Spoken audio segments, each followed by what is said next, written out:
My boyfriend cheated on me with my best friend 15 years ago, and she got pregnant. My family found out about it but hid the truth. Now my mom wants me to reconcile with them. 15 years ago, my best friend, who was 18 at the time, got pregnant by my boyfriend, who was 20, with whom I had been dating for 3 years. My family knew about it but didn't tell me anything, so I left home. Now, 15 years later, we're talking again, and my mom, who is 59, insists that I mend things with my ex-boyfriend and ex-friend. I'm 33 now. This story began 15 years ago and it deeply affected my life. When I was 18 and in my senior year of high school, I truly believed my life was on the right track. I lived with my parents and 4 siblings, ages 23, 22, 20, and 14, and spent most of my time with my best friend Ashley, 18, or my boyfriend Kyle, 20, whom I had been dating for 3 years. Ashley's and Kyle's parents were best friends with my parents, so we had known each other since we were babies. We celebrated holidays, birthdays, and often stayed over at each other's houses since we lived in the same town. Ashley had been my friend for 18 years,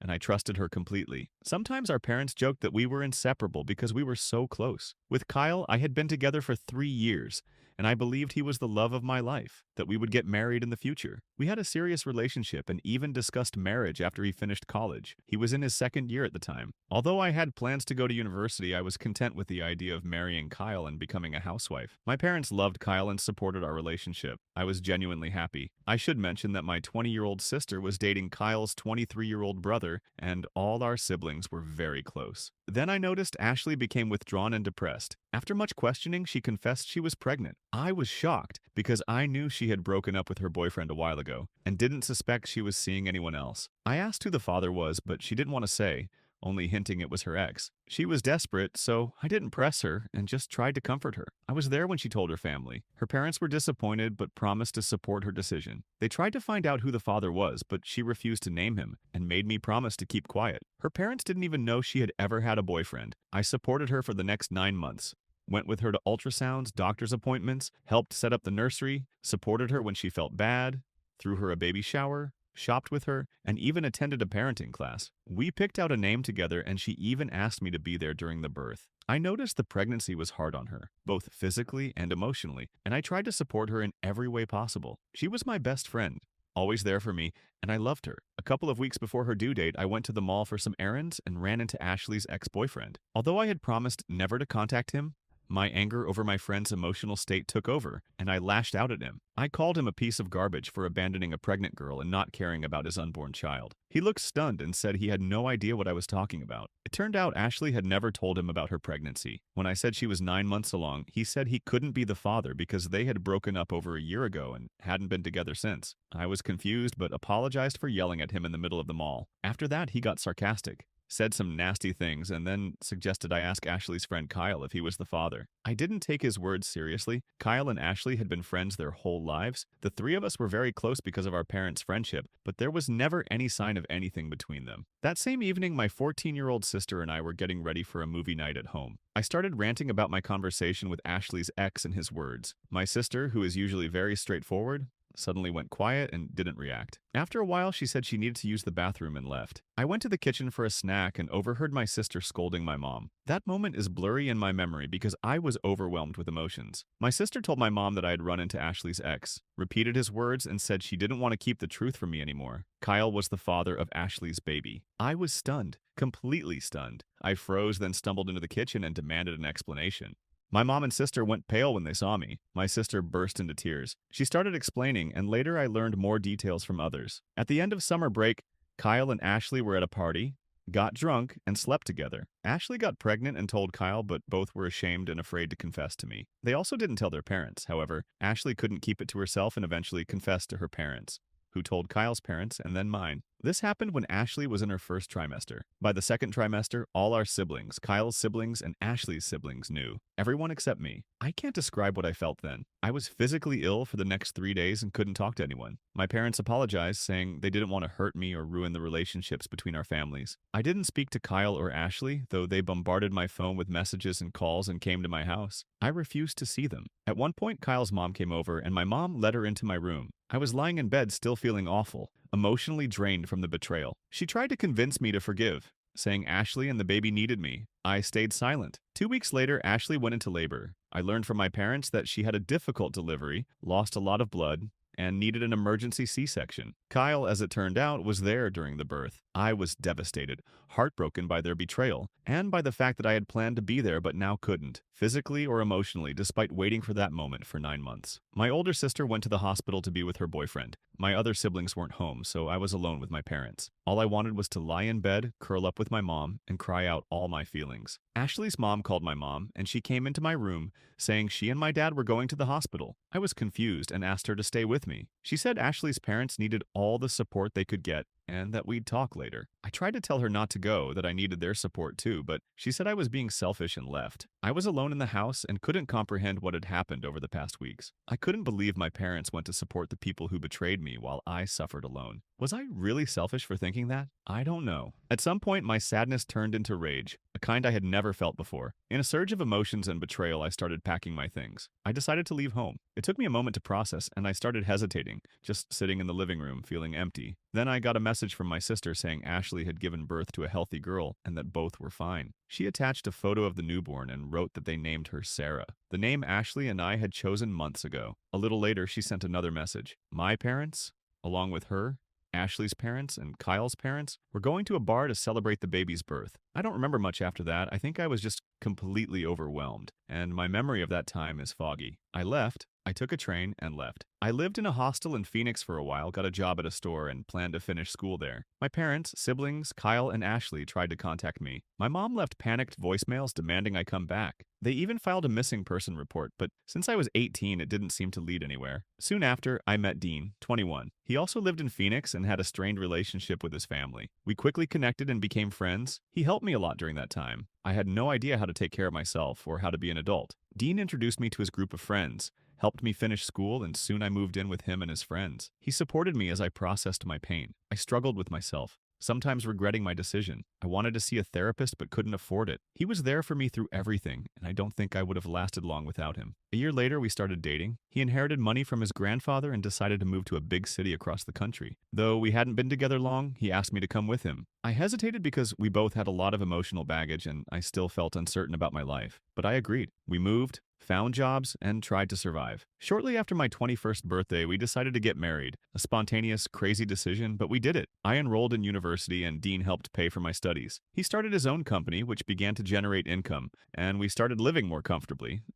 I studied at university and worked part-time to contribute. We had ups and downs, but we made it through. After graduating, I started working at his company, and together we gradually built it up. Looking back, I realized I wasn't in love with Dean when I married him. I loved him, but I wasn't in love. But he was always there, unconditionally. Now, I don't think I could love him more. He's the love of my life. We've been married for 12 years and have a 2-year-old son and a 6-month-old baby. Sometimes I regretted leaving my family, but I just couldn't go back. It was too painful. I felt my parents chose Ashley and Kyle over me. At 25, I started therapy to process my emotions. Last year, I got a letter from a 14-year-old girl named Evelyn. She explained she was my niece, the daughter of my older sister and Kyle's brother. She knew about me and wanted to meet. Though I hesitated about responding, we started corresponding. She didn't know what happened 15 years ago, so our conversations were fairly innocent. We talked about her school, hobbies, and she told me about my family. I learned I have 10 nieces and nephews. I also found out Kyle married Ashley 4 years after I left, and they had 2 more sons besides Sarah. My parents continued to be friends with Kyle's and Ashley's families, and to me,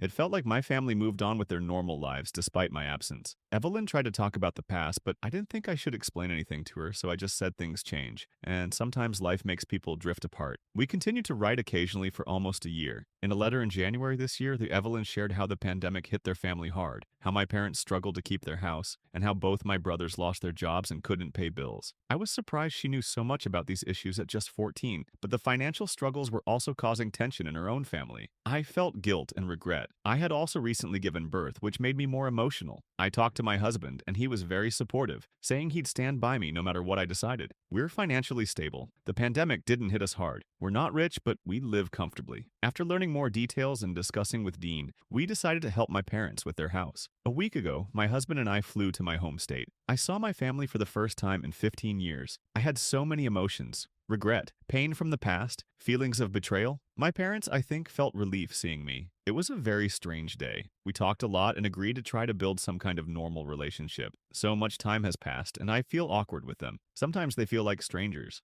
Dean and I spent a week there. continued talking, and I truly believed we were moving toward friendly relations. But then my mom started insisting I sit down and talk with Kyle and Ashley. She explained she wanted things to be like they were before. I said I didn't want to talk to them. Though I've let go of the past, I have no connection with them anymore and don't want to reopen that issue. I said I'm willing to try rebuilding with my parents since they're my family and I've started caring about my niece, but I want nothing to do with Kyle, Ashley, or their family. I never asked my parents to stop communicating with them, but I don't want that myself. Dean supported me. My mom called me selfish and said I was obligated to try to restore those relationships. I said I wasn't going to negotiate and now it's up to her whether she wants a relationship with me or not. She said okay, but 2 days later, Kyle's mom called me. I hadn't given her my number and demanded, literally demanded, that I talk to Kyle and Ashley because my return had caused tension in their family. I hung up.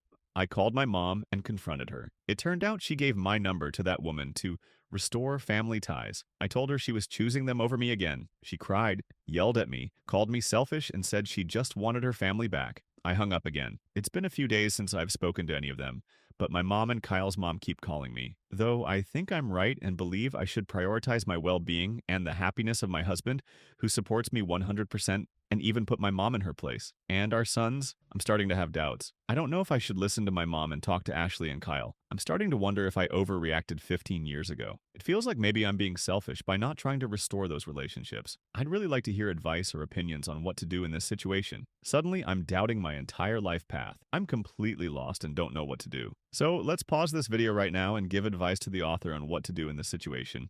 And now we move to the update. Update 1. 2 years later. My goodness, it's been 2 years since I wrote that post. Many people have asked for an update.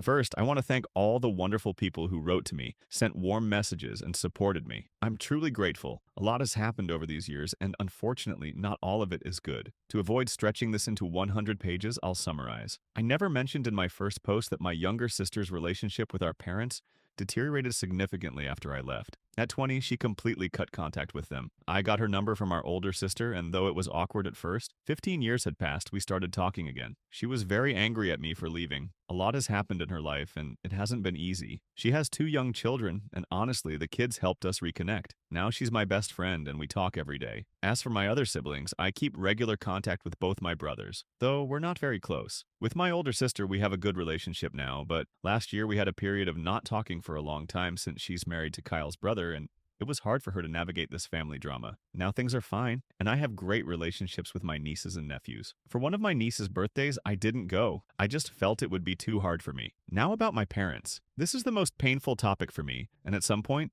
I felt like I was reliving all the awful emotions I had at 18. My mom didn't stop harassing me about not talking to Kyle and Ashley. Her calls about this went on for months, even after I returned home. It bordered on emotional blackmail. She blamed me for not respecting her wishes, for her problems with friends, her health issues, and even accused me of taking her grandchildren away. Last June, I gave birth to a daughter, and it seemed to drive her completely crazy. I'm talking about 100 calls a day, messages every 20 minutes about anything, news about people I don't even want to hear about. When she started bothering Dean, I couldn't take it anymore. I was afraid to block her, so I talked to my dad. It was probably the first truly honest conversation we had in 17 years. I was emotionally drained, exhausted from caring for 3 kids, and just on the edge. I probably poured out all my feelings and emotions on him. I don't know what happened between them after that. He doesn't talk much about it, but her calls gradually stopped. Something clearly happened because in August, my dad filed for divorce. Now I keep regular contact with my dad, though I think our relationship will never be the same. My mom is in complete despair. In August, her calls became insane.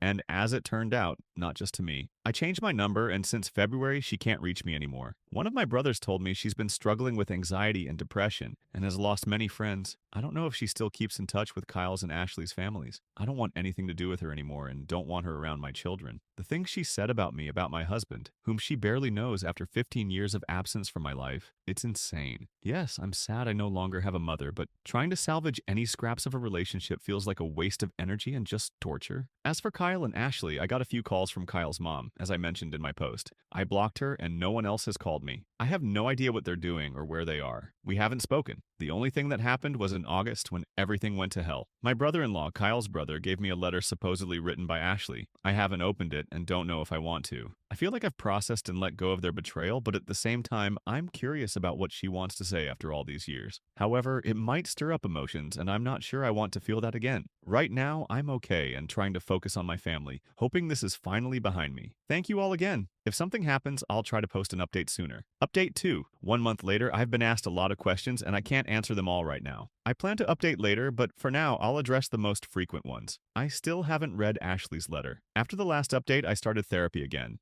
And Dean and I decided it's best to give the letter to my therapist and let him decide when or if I'm ready to read it. I haven't spoken to my mom since the last update. I got a message from her on Facebook as well as from Ashley's mom. For the first time, I didn't even read them. I've now deleted my Facebook. Neither Kyle nor Ashley have tried to contact me through social media. The only thing I know is that Kyle asked my brother-in-law, his brother, for my address or number, but he refused. Then Ashley gave him the letter. My brother-in-law no longer talks to his family. Kyle and Ashley have separated according to my brother-in-law, but he doesn't know if they're officially divorced. Last week my dad was in town. He doesn't know my address and has never been to my house. For the first time in almost 20 years, we had an honest, open conversation. It was very hard, and it took me a few days to recover, but it was necessary. I learned a lot about my mom. Many of you suggested there must have been something in her past that made her this way, and about what happened between the time they learned about Ashley's pregnancy and my return 2 years ago. It's a huge amount of information, and I'll have to process it in therapy for a long time. It's a lot, so I'll likely write a separate update about it. Also, about my younger sister, she's not to blame for anything, and I never accused her of hiding the truth from me. She was a teenager, she knew it was wrong, but she was under immense pressure from our mom. After I left, her life turned into hell. My mom was unbearable and blamed her for everything. Thank you again for your support and kind words. Please cherish your loved ones if they're truly there for you in good times and bad. Call your parents, siblings, and tell them how much you love them. In moments like these, we realize how often we undervalue those who truly matter. Thank you, and I hope you're all doing well. Author's comment, 2 months later. From my dad, I learned that, according to him, Ashley and Kyle didn't have a relationship before the cheating. But this could be a lie. It seems she had feelings for him, so it wasn't just a random drunken hookup. If I had known that back then, it would have destroyed me. But I already suspected it even without her ex saying anything. They weren't dating by the time that party happened, but I think he never liked Kyle anyway. So their close relationship was a red flag for him. I wasn't a party goer, and neither was Ashley, but I don't know why they went to that party that day. I don't know if they went together or separately, but probably separately since Ashley had other friends who liked parties. As for alcohol, I don't recall them ever being big drinkers. At least I never saw Ashley so drunk that she lost control or blacked out. So I never really believed that version, but I wasn't there, and it doesn't matter whether they were drunk or not. It's still betrayal. I got a few messages from Kyle back then. I never responded to his calls or messages after learning he was the father. I never spoke to them again. Sometimes I regret that. Maybe it would have been better for all of us if I had just said everything I felt and then cut contact. But I was in too bad a state back then, and was often sick. Right now, I think my mom is grieving the loss of the close family and friend connections we once had, as well as some other relationships. She hasn't yet realized that none of her 5 children talk to or see her. None of her grandchildren know her. As far as I know, none of us communicate with her. For me personally, that would be the end. I can't imagine what emotional state she's in. We all agree she needs psychological or even psychiatric help. My dad and older brother tried to convince her, but you can't force someone who doesn't want to change. Share your opinion in the comments about everything you've heard. I think yes, of course, the mother's behavior is completely unreasonable, and the author is entirely justified in her decision. It's absolutely abnormal when your own daughter is going through such a crisis, and the mother supports her daughter's friend instead.